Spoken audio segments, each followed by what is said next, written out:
Hello, ladies and gentlemen, and welcome to the main roster on Twitch Sports. And tonight we are talking about night one of WrestleMania on Saturday. I'm Dan, and as always, I am joined by Jez. How you doing, Jez? I'm all right. I've been doing this, podcast for how long, and I only realised as we were sitting there casually listening to the music, so, oh yeah, I've got to push the button to actually, take us to the main screen at some point, haven't I? Smooth. Professional to a fault here on the main roster. Yeah.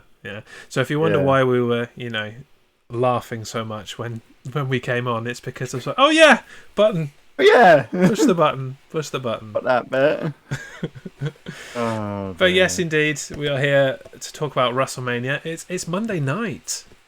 It is Monday night. I'm not sure we've done a Monday night podcast since right back at the beginning when we were pre-recording this show and just releasing it as a podcast. I think we might have done the first couple on a Monday night, perhaps, but live on a Monday night is certainly a first for us here. I'm normally just kicking off a video game stream at this point, so very different, very, very different.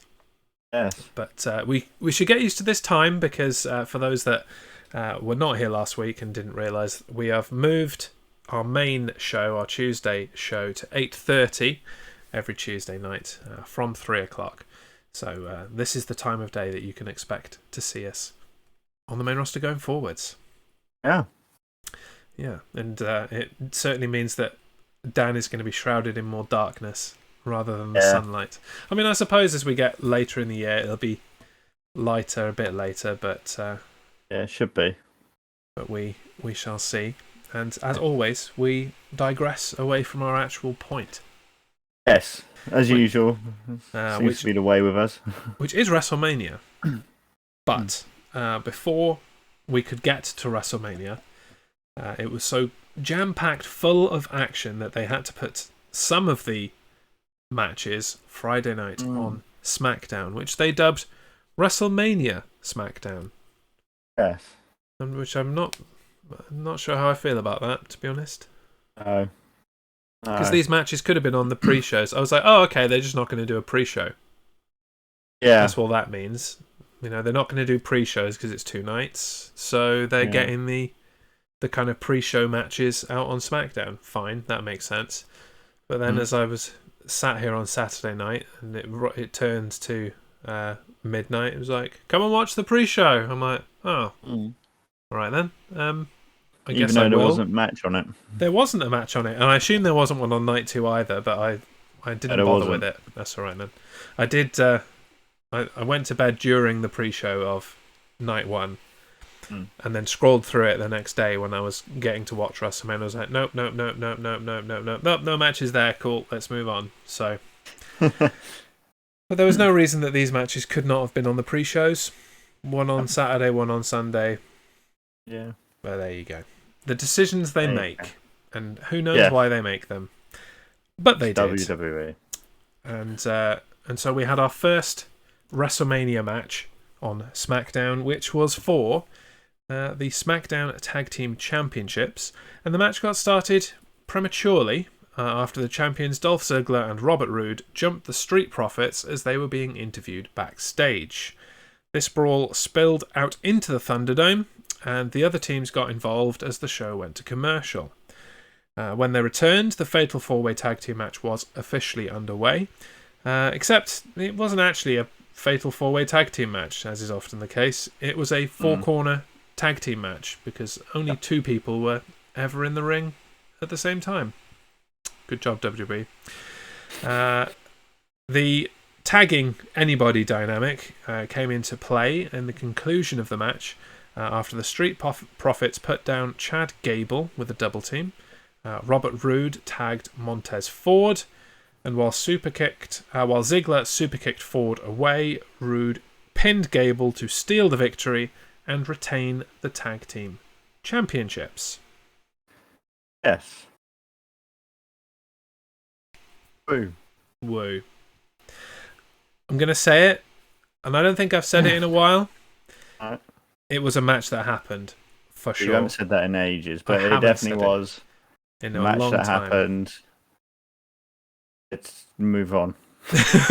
I mean, I can understand why this wasn't on WrestleMania, because Because it was boring. it was a waste of time, honestly. The only reason to have this match in any way, shape, or form would be if you were planning on moving the championships to somebody else. But to go through all of that, pre-WrestleMania, we're having an extra match. We're starting WrestleMania early for that, and then it have no bearing on the future at all. Not a fan, really. Nope. Didn't dig that one bit. And obviously, it was a WrestleMania match, technically, so it did come into play for this beautiful, beautiful child of mine. The championship belt for the predictions. Yeah. And we both suggested that the Mysterios would win the match, and therefore we are both starting with 0. Starting strong. It's a great start. It can only go up from here, Daniel. That's the thing. Well, not really for the next match. But you can only get better than 0, right? You can only get better than 0, but you can also stay at 0. Yeah, there is that. Well, people may not remember who we predicted, so let's crack through to the next match and see how we got on with that one. So on Wrestlemania Smackdown was the annual Andre the Giant Memorial Battle Royal. Akira Tozawa and Tucker were eliminated early, but then the group, for whatever reason, turned to former Hurt Business members Shelton Benjamin and Cedric Alexander, and the Horde eliminated them. Speaking of the former members of Retribution, Mace and T-Bar, eliminated Elias and Jackson Riker, before both being eliminated by their former leader, Mustafa Ali, or Mustafa. As the field thinned further, we reached a final 5 of Ricochet, Shinsuke Nakamura, Mustafa Ali, Jey Uso, and King Corbin.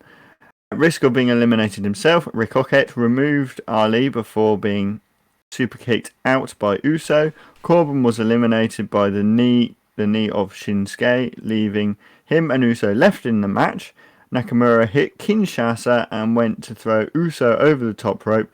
But main event Jay turned it around and eliminated Shinsuke to etch his name on the Andre the Giant trophy. Yes. And we'll just get it out of the way before we discuss the match.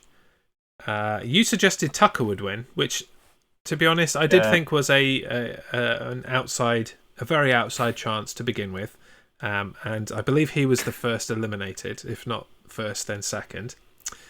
Yeah. So that was that. I predicted Ricochet, who obviously didn't win either. And now that I look at it, I don't know why I said Ricochet. I know. Now that I've seen it, I don't know why I said Tucker. I was, as soon as I saw Jay win, I thought, well, that's the logical option, isn't it? Yeah. But I mean, if I could do it all again without knowing the winner, I still wouldn't have picked Jey Uso. I don't think I probably would have gone with Shinsuke Nakamura, who kind of fit that same mold of somebody they're trying to give a little push to, but still, keep underneath that ceiling. Shinsuke fit that bill, but I guess Jey Uso fits that bill as well. They want to make him look strong, but also not push him too far that he once again becomes a threat to Reigns in that Universal title. So Jey Uso makes sense. And the biggest thing for me was when Jay won and he went straight out to the trophy, and we're looking at the list of names on that trophy. I'm like, oh Christ, this is a great tribute to Andre the Giant, isn't it? Mojo Rawley, King Corbin. I can't remember some of the other names on it. It's just so bad, bad. Oh, the only decent one on there would be Cesaro, probably. Yeah. I mean, big show at the time, because you can't have an Andre the Giant trophy without pretending that Big Show's the same person and that kind of thing. But Yeah. Do you know, I was watching something the other day. It might have been the Broken Skull sessions, actually. And to this day, Big Show still meets people who believe that he is Andre the Giant's son. To this day. My God. Or because he was, billed that way when he debuted in WCW some, 25 years ago? 25, 26 years ago? Long. Yeah. Yeah, around the time that you were born. Yes. Yeah. 1994. Yeah. Yeah, well, the year after, you were one when he debuted in WCW as Andre the Giant's son. Yeah. So, yeah. Anyway, what did you actually think of this this Battle Royal? Alright. Yeah. Nothing really to write home about, No. I mean, it wasn't as waste of time as the tag team match. No. But it really should have been on the pre-show of one of the nights. Yeah, it should have been. Especially with, we'll get to it very soon, but with the lightning stoppage of night one. I mean, I really think it could have kind of kept people interested to have had this on, then have the lightning stoppage. Yeah. But there you go. I suppose they weren't to know that they were going to be rained out for the first hour of the show. Yes. And I'm happy with Uso winning it. That's fine. It doesn't mean anything anyway. It'll be forgotten by the time we get to SmackDown on Friday. So there was no mention of it at WrestleMania, for that matter, even though Uso was involved. So there you go. No scores on the doors for us still. Nothing. And we crack on. Yes. And we're finally at the first night of WrestleMania, and it got underway with a special introduction by WWE Chairman Vince McMahon, welcoming the fans back to WWE events, and of course, to WrestleMania! Yeah. America the Beautiful was then sung by BB Rexha, as the WWE roster stood on the stage, looking cold and socially distant. Following this, there was an unfortunate lightning delay, which held off the start of the show. So with that in mind, it gives us the opportunity to just generally talk about WrestleMania-related things that we wouldn't talk about in the matches. What did you think of the WrestleMania set, the arena as a whole, and the distancing of the crowd that were in attendance? So the set I liked. It's a shame that they didn't actually use the pirate ship that's actually at the stadium, but I guess you might not have been able to because of reasons. I don't know, because it's an old ship or whatever. The big ship I really liked. I'd say they didn't utilize it as much as I wanted them to. They only really fired the cannons a couple of times. Yeah. Not as much as I wanted to. But the rest of the set was good. It's pretty standard for WrestleMania, really. It wasn't anything special. It's got that bit over the ring and as well. Yeah. So No, with the exception of the pirate ship, you could have mistaken it for a WrestleMania in any other stadium, really.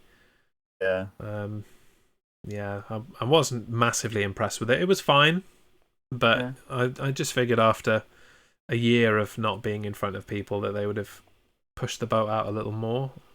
Yeah. I don't know. Well, I know that probably saw that some of the shots there was like lights in the sky, like spelling out different things. Those were drones. Oh, were they? Yeah, so that's probably where most of the budget went. Yeah. To get drones to like synchronize with each other and light up. Pretty expensive tech, I think. I mean, considering they were using that CGI technology that they've been using for a few years to superimpose things, couldn't they have just done it with that? Was it wholly necessary to do it with drones and make it look like? Well, I think it was so the crowd could see it more, because obviously those CGI bits the crowd can't see. No, lucky them. Yeah, lucky them. It just seemed like a terrible microfoil from 1992 flying through the sky with a LED board on it, or just bulbs. It was Bold. I'll be honest. The only time I noticed it was during the Bianca Belair match. Yes. I didn't notice it really any other time. When else was it a thing? They had. Oh, I can't remember now. Had it for Shane McMahon. They had the dollar sign. Oh, the dollar sign. No, I do remember that. Yeah. Yeah. They had it a few more times. I can't remember when though. Yeah. Clearly, it made a massive impact on me. Such an impact. Clearly. Yeah. Really massive impact. And it may have had an impact on the crowd. But what did you think of the crowd? Yes. Well, it's good to have a crowd back. You know, to get the actual reactions from people. There were, I think, a few piped in noises that some tech guys were putting in. I think every now and then you could kind of tell. It's the socially distancing stuff. The people in the seats, they were socially distanced, sat around. The people on the floor, no. That was just a bundle. Yeah. And on the kind of aerial shots, you could kind of see how they had tried to social distance them. I think when they sold these blocks, they were sold in blocks, and then they put the seats out with gaps in between them.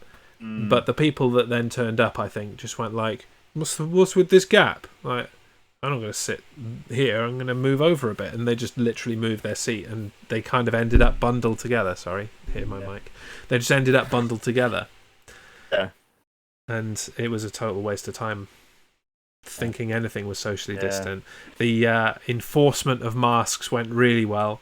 You just see them all hanging off on all the chin straps and nonsense. So, I mean, it's people's own personal responsibility, I suppose, at that stage. There's not much that WWE can really do to enforce that. But it was pretty. They can have snipers on the roof. Yeah. It was a bit disappointing to see, considering it's like, so you guys are going to turn up to the first show with people in a year, and you're potentially going to ruin it for everyone. Yeah. That they won't be able to do this again because they're seeing that they can't trust attendees to do this properly. Yep. It was massively selfish, I thought. Yeah. Hopefully it's not a problem much longer, and vaccinations reach a certain point where they don't need to social distance or mask wear and all that kind of stuff. I think they're further off from that in the States than we are here in the UK. But there were some familiar faces in the crowd. We got to see a luminous green smiley t-shirt guy with his flat cap and shirt guy, and beard. He was there. I didn't see Mama's boy. With the long hair. There. I didn't see him there. I think he's a California kid, so it was probably a bit far for him to travel. Yeah. Mummy probably didn't allow that under a pandemic, but and I saw that they gave an award to a guy that has been going to wrestling events since the early 90s. Really tall Asian dude. Yeah, I don't know what his name is, but WWE actually gave him an award. It was like most of a WWE championship in a presentation middle plate, box. wasn't it? Yeah, similar to what they give to the Hall of Famers. So I think they have put together a feature on superfans for the WWE Network. So that's still to come. I think he is a heavy feature in that. So it was good to see familiar faces from going, oh look, it's that guy sitting there in his hands, as he often does, with obviously too much money on his hands. So my only problem with the crowd was that I don't know whether it was because there were less people or because of the nature of it being a more open stadium than a lot of the WrestleMania ones. Normally the kind of the stands kind of close over the top a little bit, or there's a bit of roof capturing sound, but it did seem like they had to work really hard to be heard. Yes. Like, it wasn't obvious what some of the chants were or whether they were cheering or booing. When there was mixed, you really couldn't tell which way things were going. Like, we talked about whether Edge would be booed or cheered. I couldn't tell, really. I think it was more cheers than boos, but who could really tell? It wasn't a full, back to normal WWE event, but it was good to finally have some natural, real reactions for sure. Yes. Yes, and with that in mind, what a match to get started with. Shall we crack into the first contest after the hour lightning delay that happened? So after the threat of lightning had passed, the show officially got underway with the WWE Championship match between Bobby Lashley and Drew McIntyre. When the match spilled out of the ring, Lashley asserted dominance over his challenger and kept him down with strong strikes and brutal shoulder thrusts. As the match progressed, McIntyre was able to even the score and mounted his own offense, gaining several near falls. In a shocking turn of events, McIntyre hit 3 consecutive Future Shock DDTs, but Bobby Lashley somehow kicked out. Drew seemed poised to hit the Claymore and attempt another pin, but MVP distracted McIntyre and Lashley took advantage. McIntyre was locked in the Hurt Lock and passed out, allowing the Almighty to retain his WWE Championship. Which went, again, completely against the prediction that we had made. Shocking to me, and to you, I would expect, that Lashley retained the title and leaves us with a beautiful 0 next to both of our names in this prediction competition that's going really well today. Really, really well. It's going great. It's going great. Starting beautifully all the way into the main show of WrestleMania. We've got nothing. But what did you think of the match? Good match. Good match to kick it off. Heavy hitting. I loved how brutal all of them. They both were just brutal, and it was good. I enjoyed it. Yeah, it was definitely heavy hitting. There was really strong physicality in the match. It kind of went in terms of the composition of the match, kind of how I was expecting. Lashley showing dominance, McIntyre fighting back a bit, getting his own licks in, and then it kind of going back and forth a little bit with that. That's kind of what I expected. But Lashley retaining was a pretty big shock. And there are 2 reasons I can possibly think for why McIntyre wasn't given the belt at WrestleMania. The first of which is that it seems like fan opinion of McIntyre seems to be waning now. Yeah. While he was definitely the guy that, was the top of the company throughout the pandemic and really led WWE through the pandemic. Yeah. It was kind of mirrored by the crowd. Again, we couldn't really hear the crowd properly, but I don't think they were that into McIntyre. He got a huge pop when he came out, but he was literally the first wrestler they'd seen in a year and a week. So I think it was more for, wow, a human being! It's a wrestler! So I think that was part of the reaction he got, because as the match progressed, it didn't really seem like people really cared about Drew McIntyre. If anything, Lashley got more praise than I was expecting. He wasn't, booed out of the building or anything like that. Again, I think it's probably because the crowd were like, "Oh, we actually get to see somebody."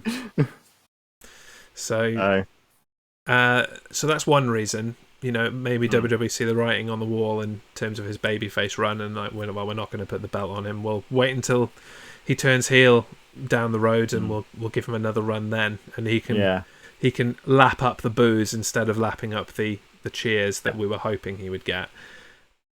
I hope that's the reason, because the second reason I can think of is that we've got Brock Lesnar in the wings, waiting to show up tonight on Raw after Mania and be the next challenger for Bobby Lashley.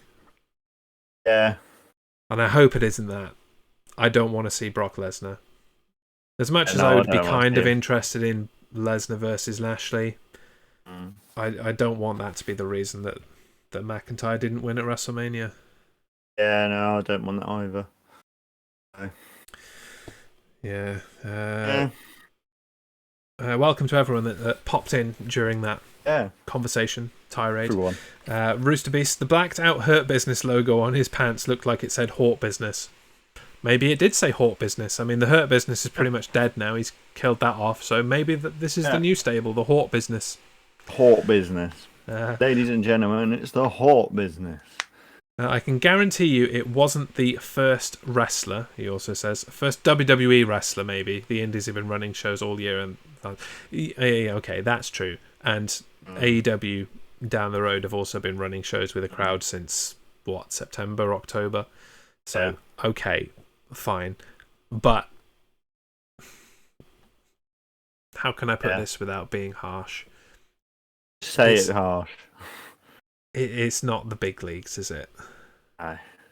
It's WWE. There's going to an indie show where you're used to having, 200 people tops, and going to AEW, which even at a pay-per-view had like 1,000 tops, and that was only the most recent event.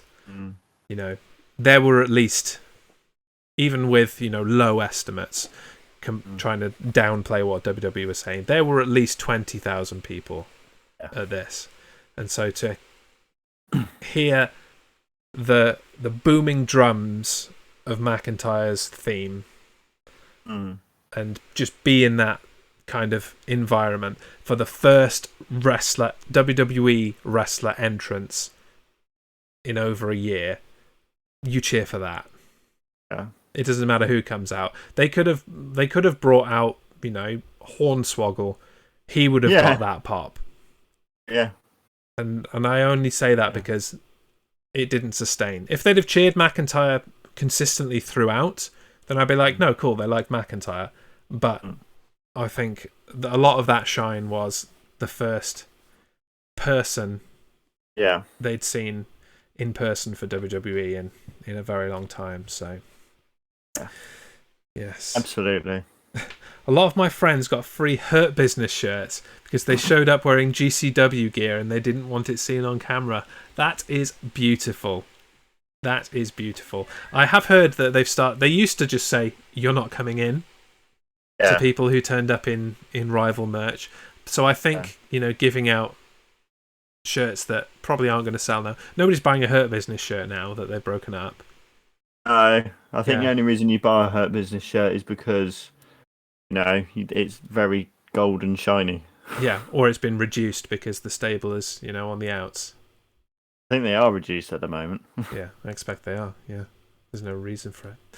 Hello, champ, says Little Cute Girl 86. Welcome. The champ is here. But to update everyone, after 3 matches, 2 from SmackDown and the opening match of WrestleMania Night 1, Dan and I are tied on a whopping 0 correct predictions so far. So it's going. This is brilliant. It's going really well. Really well. Shall we move on to the next contest? So next up, it was the Tag Team Turmoil match to determine the number 1 contender for the Women's Tag Team Championships. The teams of Lana and Naomi and Carmella and Billie Kay started the match. And in what should be viewed as a total upset, especially by us who predicted a Lana-Naomi victory, the pair were rolled up and defeated by the makeshift team pretty easily and pretty quickly. Upset with... sorry, where am I? I've lost my place. Next to enter were the Riot Squad, but their teamwork allowed them to defeat Carmella and Billie Kay.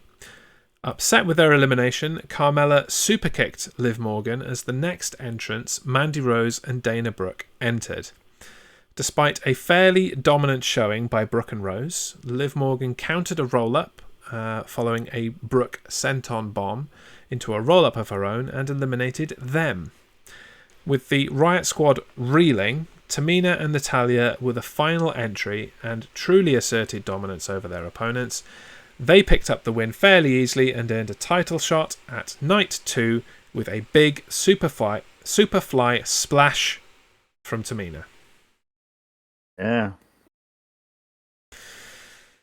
Oh boy, we're doing so well at this predictions, right? We're doing great. Doing great.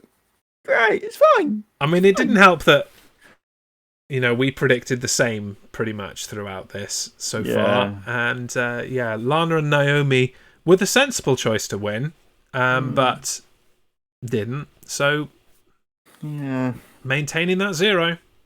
Yeah. Yeah. Great. But it was a match. What did you think of it? It was alright. The Carmella and what's her name? Billie Kay was just stupid. Yeah, I mean, they were thrown together. They weren't part of the match when we predicted this last week. I had to add it in. And I was sat there watching it, and then when Tamina splashed Ruby Riott and won, I was like, oh, was that it? Were there not any more teams coming? Yeah. And that was with the addition of that extra team. Yeah. So it just felt like a whole lot of non-event leading to, they've won, have they? All right, okay, cool. Nice. Next match then, I suppose. I think this is another candidate for it was a match that happened, to be honest. Yeah, the most entertaining thing that happened really was Andy Rose slipping on the entrance ramp. That was pretty falling entertaining. on her bum. Yeah. Apparently Dana Brooke had a load of wardrobe malfunctions, apparently. Oh, did she? Well, I mean... Apparently her top half kept on falling down. I'm not shocked. I mean, she's not used to wearing that style of ring attire. Not a lot. No. Her ring attire is usually pretty conservative. I think that was the first time she has worn like the kind of trunks style wrestling gear in her career. She normally wears long leather style long tights, doesn't she? And her her top usually kind of starts hoisted around her neck and has pretty much complete coverage of her upper body. So to go from that almost completely like covered up and firmly in place, like locked around your neck, like tight wrestling gear to you've got a little strap that really kind of barely covers your breasts and trunks that are so far up your rear end that they might as well not be there. Yeah. Like dental floss. The thing that really got me about Mandy Rose and Dana Brooke's attire, and it's a phenomenon that I just can't explain in WWE, is they were still wearing like normal tights, as in, women wear them. Flesh-coloured tights. Yeah, like I don't even know what they're called. Denier, is it? Normal tights that women wear day to day. Yeah. Under their skirts to go to work or whatever, like sheer type tights. I don't know why, but WWE seem to insist that all women wear these tights in addition to their wrestling gear. Yeah. And I don't understand why. Because there are so many times where it's like you have women look like they've got two different colour body tones. Their upper body looks a completely different colour to their lower body. And they just get skagged and ripped, as, tights do. And it just looks bad. These, these women in the peak of physical condition, why can't they just have their thighs out? I don't get why they have to wear tights. It's weird. Yeah.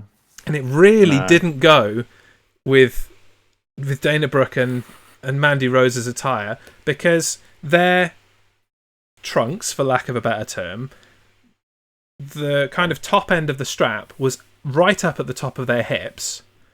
So then they were wearing tights, and you could plainly see the like the kind of elastic, the thicker coloured elasticy area Yeah. that you normally don't see because they're underneath Good.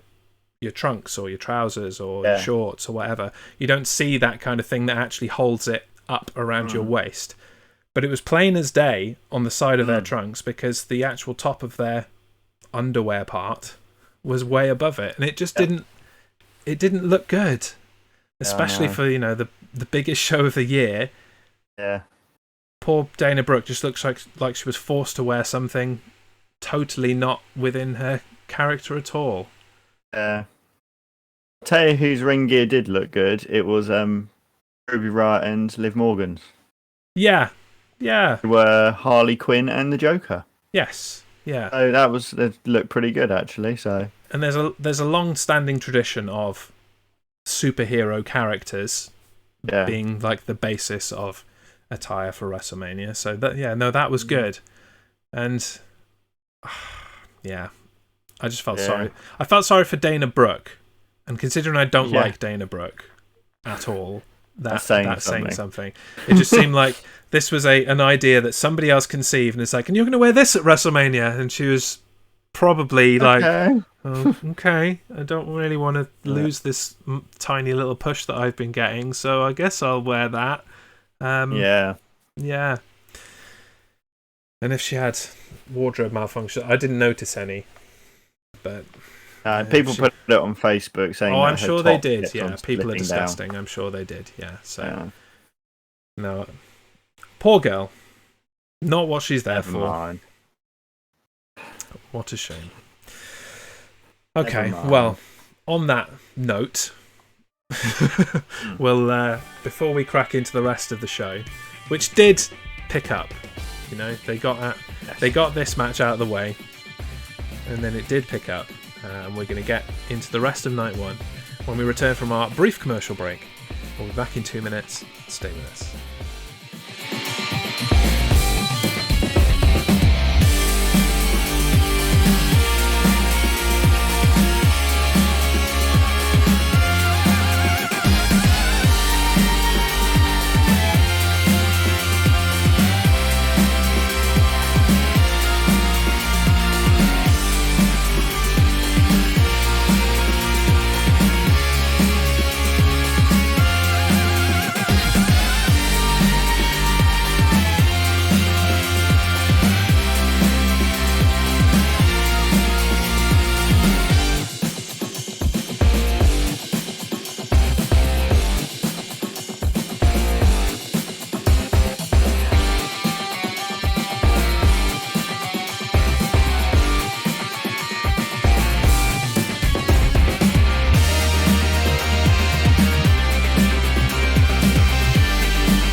Welcome back to the main roster, everyone.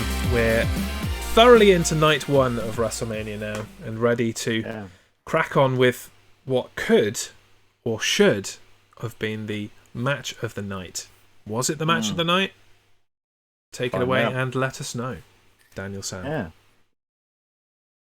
Yeah.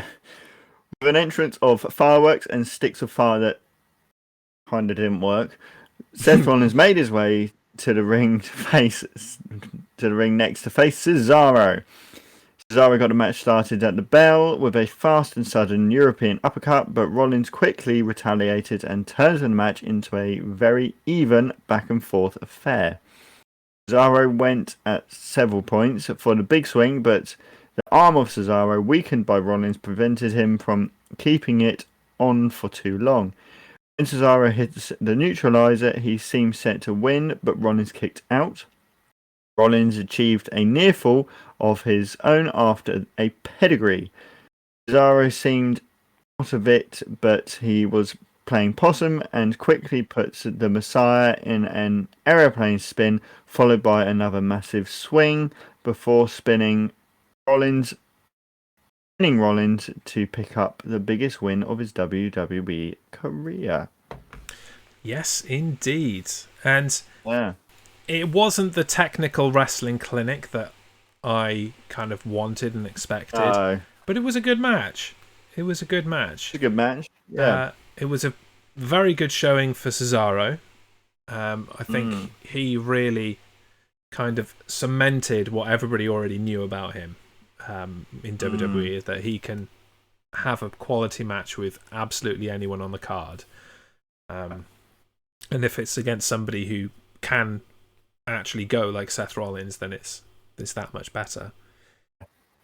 And despite the loss by Seth Rollins, I don't think it hurts him terribly. No, I don't think it hurts him at all.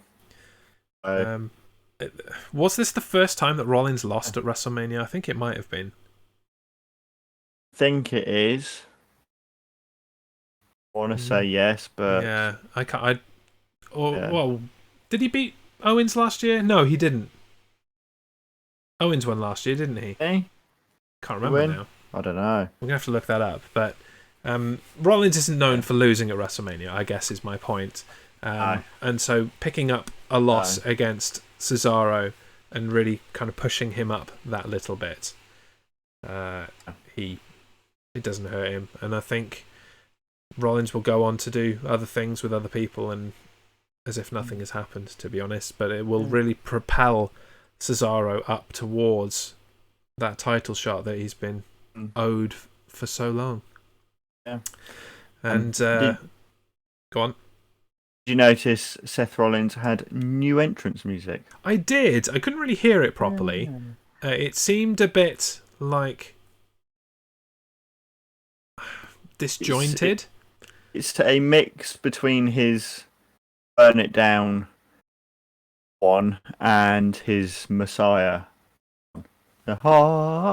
Yeah, and there's actually a little bit of his NXT theme in there as well. Yes, there is that as well. Like it's kind of like a mixture of like that frenetic kind of theme that he had in NXT, which was just when he used to wave the title belt around the top of his head like he was a crazy madman. That was. I look forward to hearing it better. It just seemed a bit kind of, we've just got a bunch of songs and we've thrown them together and we're playing one after the other. So I'll be interested to hear it properly and see if it actually does flow or whether it is exactly what I think it is. Yeah. Prediction-wise, one of us is finally on the board. I predicted Cesaro. No, sorry, you predicted Cesaro and I predicted Seth Rollins. So finally, one of us is on the board. You have one.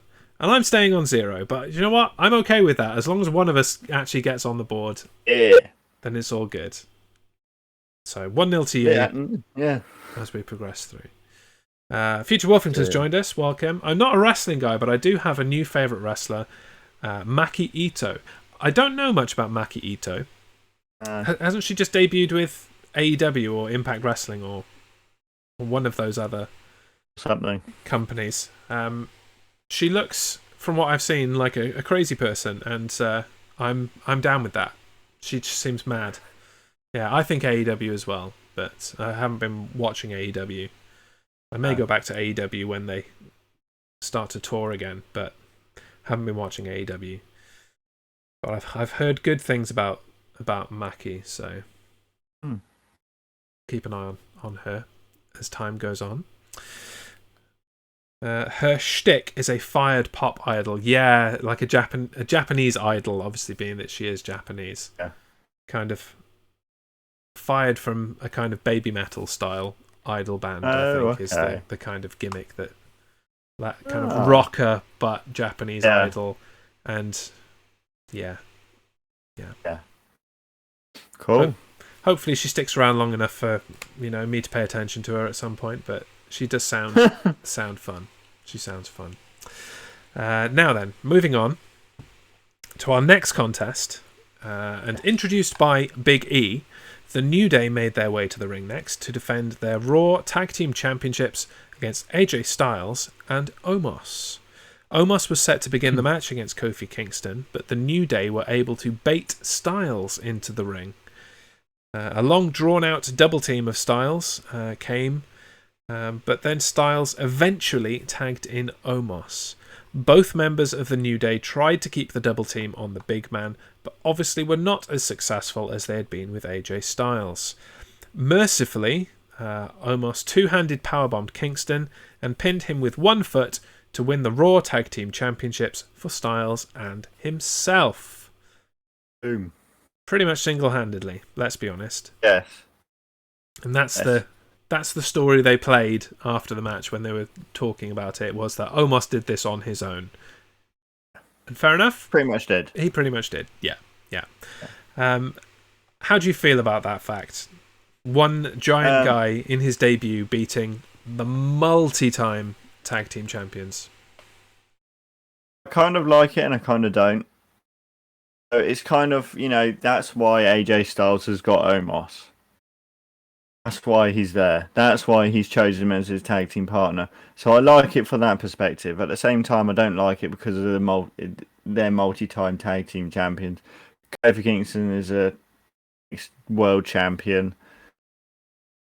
There is all that. So, yeah. I don't see why they couldn't have done this to Cedric Alexander and Shelton Benjamin. Yeah. I don't quite understand why they needed to move the belts onto the New Day just to lose them to Omos weeks later. The New Day has got to be on WrestleMania, apparently. I mean, there's that. Okay, fine. I get that part of it. But I considering how highly, Vince and all of the WWE management view the New Day, this is not good for them to lose, albeit to, a giant guy single-handedly. I don't think it does anything for them and their legacy as one of the best tag teams of all time. Yeah. I'm not a big fan of it. Not a big fan of it at all.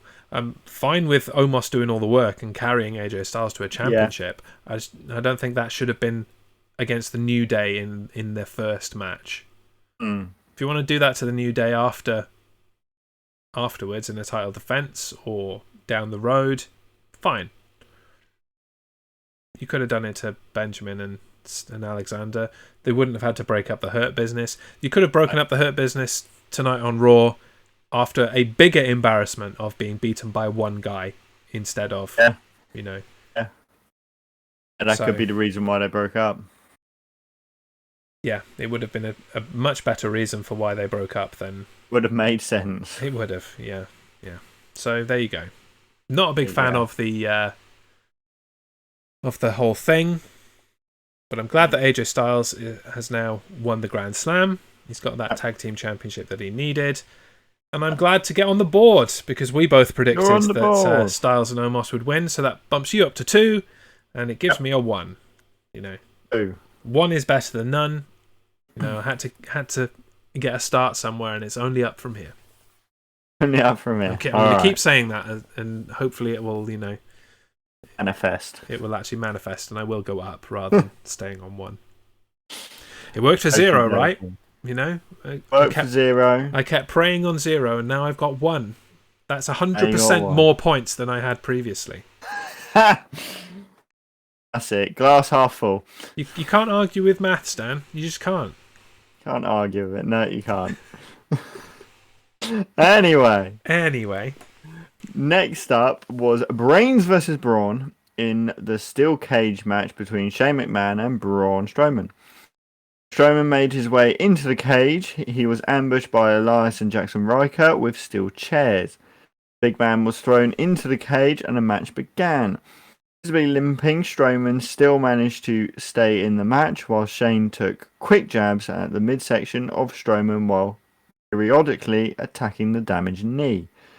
When the fight took to the top of the cage, Shane reached into a bag, which was randomly there, attached to the cage's counterweight, and produced a toolbox. McMahon hit Braun with the toolbox and sent him crashing back into the ring. Shane was well on his way to escaping, but stopped to taunt Strowman and put his hand through a hole in the cage. Strowman leaps into action and grabs the hand of McMahon, preventing the escape, and then ripped a hole in the cage to drag Shane back in through it.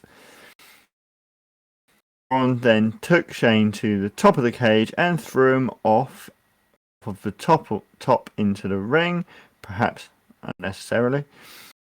Strowman delivered the running power slam to Shane McMahon and pinned him to win the match. Yeah. I have mixed feelings about this match.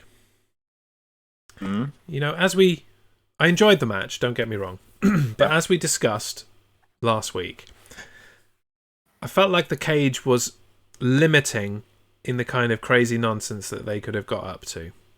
Even now, having seen the match and the unique things that did happen, you know, the ripping of the cage, I really dug that. I love that. That was new. That was interesting.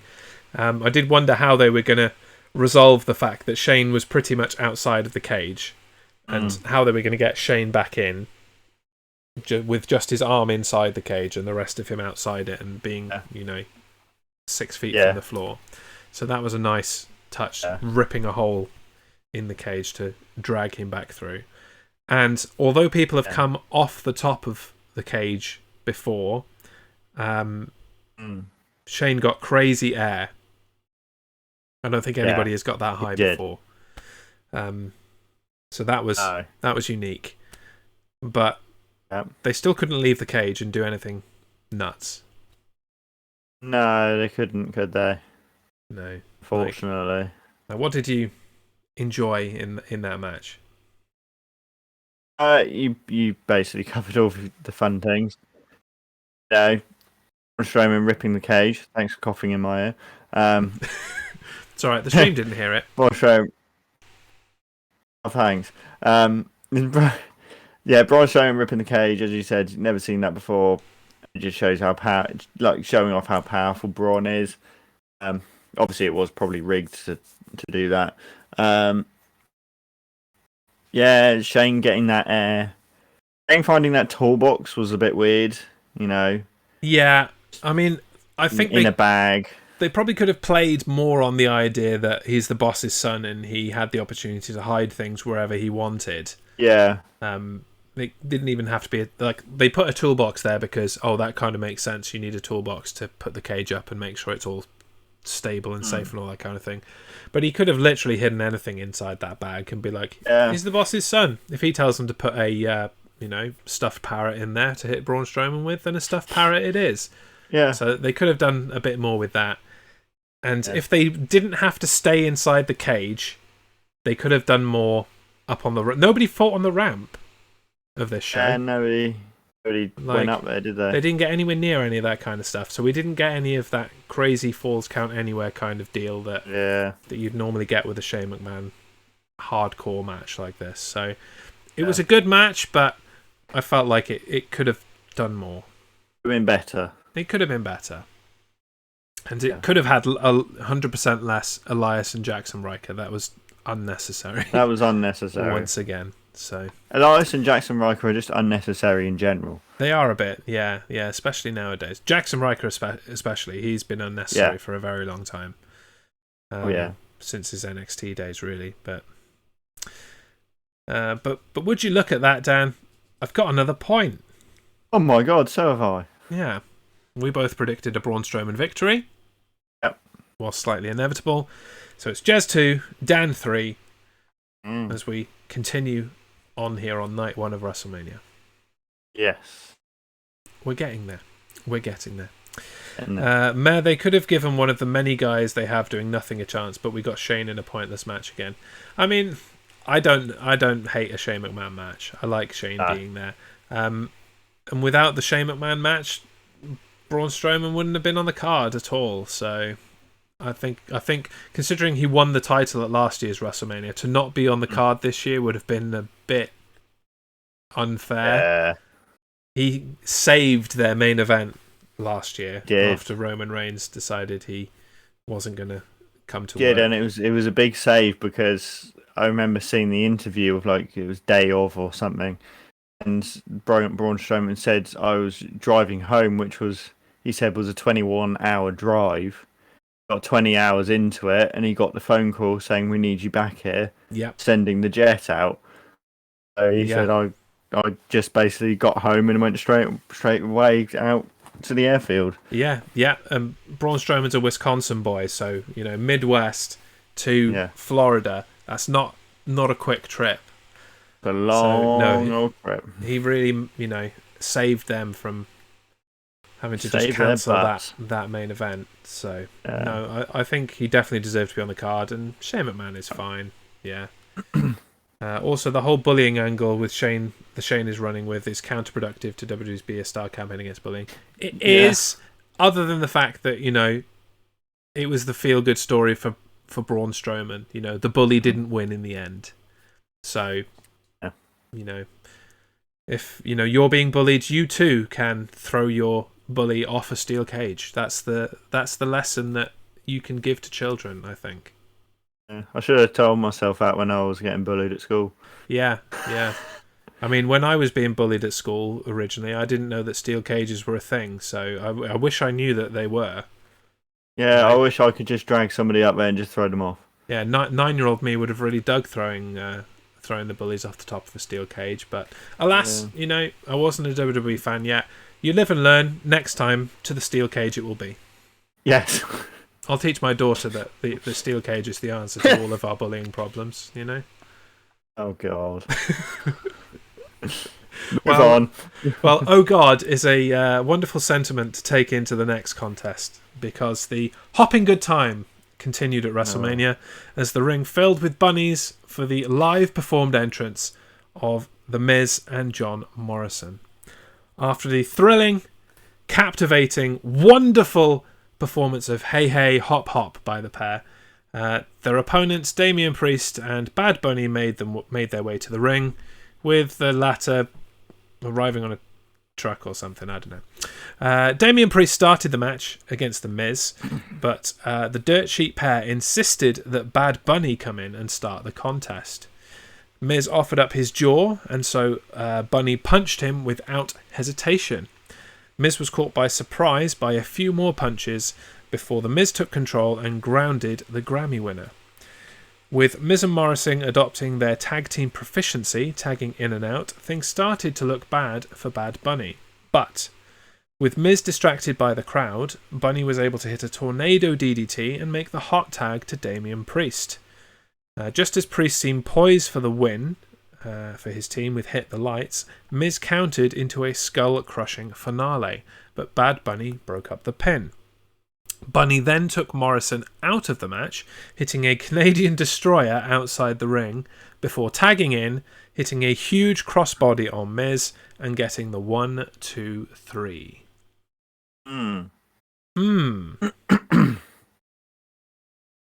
So, give me your thoughts first on a match that was expected to be a bit of a joke. I thought it was actually alright, and I think Bad Bunny did actually a very good job. Out of all the celebrity people that have participated in matches, I think he did the best job. I think he's definitely up there, for sure. I think the only person that kind of rivals Bad Bunny as, having made the effort to train a little bit and learn some wrestling moves and do some cool things, the only person that comes close to Bad Bunny and arguably beats him, in my opinion, is Stephen Amell, who played the Green Arrow. Yeah. You know, he had a few guest appearances on Raw, and did well there. But then he had a full match with Cody Rhodes on pay-per-view. So, and I think he did really well. But that said, you know, Bad Bunny definitely set the bar for just random appearances. Yeah. You know, the Hurricane Rana that he did was great. The top rope moves that he did. The freaking Canadian Destroyer. Yeah. Like, seriously? No, that was good stuff. And I think, like, as good as Bad Bunny was, I think that really, really speaks to the quality of, you know, wrestler that The Miz and John Morrison are. Because they took this guy who's basically just a random off the street. Like, I know he's a Grammy-winning music artist, but that's got nothing to do with being a wrestler in the ring. Absolutely nothing to do with it. And Miz and Morrison were able to make this guy shine. Absolutely shine. They made him look like he'd been wrestling for years. So, kudos to them, especially to The Miz for probably being the guy to, you know, set this all up and run with it. Yeah. Yeah. Rooster Beast is saying apparently Bunny trained with Drew Gulak and Adam Pearce. Well, there you go. There you go. You don't get much better than that as trainers. So no, kudos to them as well for setting him right. I expected to hate this match. I expected it to just be the tea break of the show and be a total waste of time, but it was absolutely fine. It was good. And the only stupid bit was Miz and Morrison's entrance. I completely disagree with you and would invite you to shut your mouth. The bunnies were stupid. They couldn't get costumes that fitted properly because some of them were ripping out the bag, and two, that their heads wouldn't stay on and the ears fell off. It just made it even better, though. It's not supposed to be a serious thing. It's supposed to be The Miz and Morrison are ridiculous and have brought together this band of idiots wearing bunny suits, and their suits won't even stay together. That adds to the humour. It was fantastic. I won't have a bad word said about it. I thought that it was fantastic. Hey Hey Hop Hop is a masterpiece. The lyrics are amazing. I love a good parody. I'm all in on Hey Hey Hop Hop and all this bunny nonsense. It's great. I'd love to know which jobbers they got to wear the bunny suits. Yeah, you know that was, you know, the lower end of the NXT roster for sure. Yeah. Without a doubt. Yeah. Come on, guys, come to WrestleMania. We've got a job for you. Oh, really great. Yeah. Yes, great. We're going to make our debut at WrestleMania. This will be fantastic. Here, put this on. Oh. Oh, by the way, you're going to have to hold that on. It doesn't really fit properly. Okay. Right. You got to hop. I'm getting paid for this, right? Yeah, it's part of your contract. You're not getting a bonus. Oh, okay. This gets even better, doesn't it? Oh, great. But anyway, the points keep on flying here on the main roster. We both predicted that Bad Bunny and Damian Priest would win. They did. Jez 3, Dan 4. Doesn't really help me overall because we're just, you know, moving up together, but just tying. But, you know, at least it's points. You know, what do points make? Points mean prizes. They make prizes. There you go. Not, well, sort of. So Mania weekend has indie shows happening all weekend. There was no shortage of green kids. Yeah, but there are plenty of COVID tested green kids in NXT. Yeah, that they've already got on contract, so they probably won't have to pay anymore. Exactly. Yeah, you know that the NXT presence was strong in that Bad Bunny opening. Okay then. Well, this match, this event is rolling on nicely. The fact that was the pre-main event is funny to me, but there you go.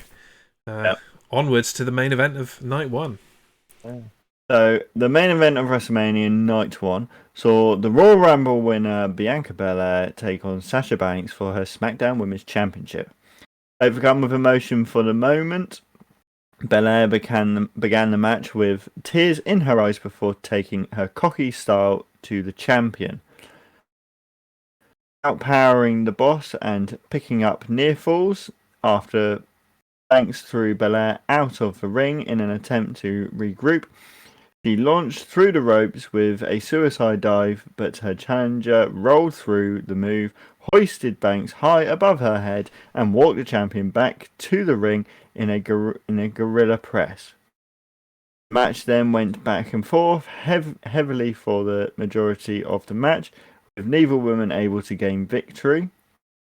Later in the contest, Belair found herself locked in the Banks statement, which took the wind out of her sails for a moment, but when Banks called Belair a rookie again, it lit a fire in the challenger and she gained a near fall with a 450 splash. Sasha went for the hair of Belair. That rhymes, hair of Belair. But this would cost the champion as Bianca used her hair as a whip across the midsection of Banks, hit the KOD, and pinned Sasha to become the new SmackDown Women's Champion. Yeah. And first of all, shout out for making this the main event of night one. Yep. It was definitely, Absolutely. in my opinion, the best match of the night. It was really good. It's the match that probably had the most build out of all of these, with the exception of maybe the Bad Bunny Miz match, but that was interrupted by the whole Money in the Bank cashing in thing, so that doesn't really count. Yeah. And these ladies showed out. Fantastic match. Absolutely. It went the way that we expected.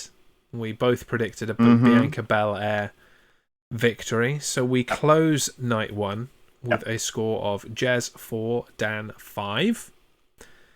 Yeah. So pretty much a tie there. Like, I'm still very much in it. It's all to play for as we go into night two review tomorrow night. But yeah, what did you think about the performance of these two ladies? I thought it was a very good performance. I think Sasha Banks made Belair look really good. That whip at the end of her hair, the noise that it made, and the actual mark it left was beautiful. So, yeah, very good. Very good. Every time Bianca Belair does that hair whip, it, like, you know, the immediate...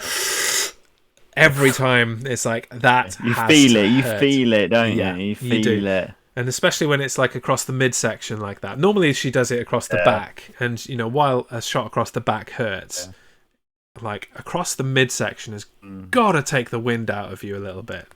Yeah. So yeah, I'm glad that she was doing it a lot in NXT. I'm glad they kind of save it for big matches now. Yeah, she hasn't really done it really at all when she's come up to the main roster, has she? No, I think I've seen her do it kind of twice since she's been up on the main roster, and it's been a year now. Crazily, really? Yeah, she debuted on the I think it was the SmackDown after WrestleMania last year. If not, maybe the Raw, but she turned up to help the Street Profits against Andrade, Austin Theory, and Zelina Vega. Oh God, yeah, that was a thing, wasn't it? None of whom are on main roster now. So there you go. And I think the main thing about this match is, and it has been kind of happening for the last few weeks and building up to it, but there was no doubt that Sasha played the heel role in this match, and that was completely needed. The idea of when this first came about and it was going to be babyface versus babyface, and it was just going to be, these two women are both great and they're going to face off at WrestleMania. Isn't that wonderful? Like, no, not really. It's going to be dull. Yeah. And so the fact that Sasha really came back into that role that she plays best, like babyface Sasha isn't all that interesting, but the antagonistic kind of evil streak of a heel Sasha Banks really brought out the best in Belair. And yeah, it was good. I think a lot of people really raved about this match. It was the one that caught the most headlines across the the mainstream American sports media. They led with this being the highlight of the night, and I'm definitely inclined to agree. Yeah. Absolutely. Absolutely. So then, with night one in the books, it falls to us to give it a rating. We're going to rate each night separately. And in the theme of this night, which had a rain delay of an hour to start it off, Daniel, I'd like you to give me a score rating out of 5 rain ponchos. How many rain ponchos out of 5 do you give night one of WrestleMania? I'm going to, because I did enjoy it, I have to say. But I did enjoy it more towards the second half. The first half was a bit meh for me. So I'm going to literally go straight down the middle and go 2.5. Okay. I'm pretty much in the same kind of thinking as you. Overall, it was good. You know, if this had just been a regular pay-per-view, it would have been pretty stellar. There are lots of things going for it that automatically give it a couple of points, like the crowd and you know, the energy that everybody had as a result of working in front of the crowd for the first time. But then there are some things that really take away, like certain things not working properly. I don't know if that was, you know, we haven't put on an actual live event in a year and we've forgotten how to do certain things, but things like the sticks that Seth Rollins was supposed to have on fire as he walked to the ring, only 3 out of 8 of those worked. That's pretty atrocious. Could have been the weather. It could have been the weather, I suppose, but it's not my problem. This is a billion-dollar company. You can set some things on fire. It's not that difficult. You could have tested that before. Before you got to that match, you could have made sure that stuff was working. So no excuse as far as I'm concerned. You know, a lot of the camera cuts were just a bit weird. They'd cut away from the action and go and look at the crowd at random times. Like, okay, yeah, there's a crowd. Okay, we get it. But like, this is kind of a key part of the match. Stop taking away from the match. You know, the LED board in the middle had a big chunk of it that just kept flickering for the entire night. And it's just things like that it's like there were some major teething problems in coming back, and that took away from the experience for me. Some of the matches at the beginning of the show were, you know, very much kind of meh. And, you know, the Omos winning single-handedly against multi-time champions. So I can't give it a high score. But at the same time, I'm not going to be as harsh as you with 2.5. I think it's worth more than that. So I'm going to give it 3 rain ponchos out of 5. Fair enough. Fully expecting to give more to night 2. Yeah, which we will discuss tomorrow night, right here on this channel at the exact same time. But that's not all that you can find here on the Primetime Streamer Network, our wonderful team of streamers.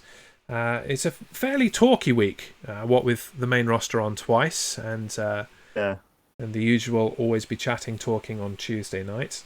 But later on tonight, it's N64 Fight Club with Rooster Beast. That's at 1 a.m. BST, 8 p.m. Eastern.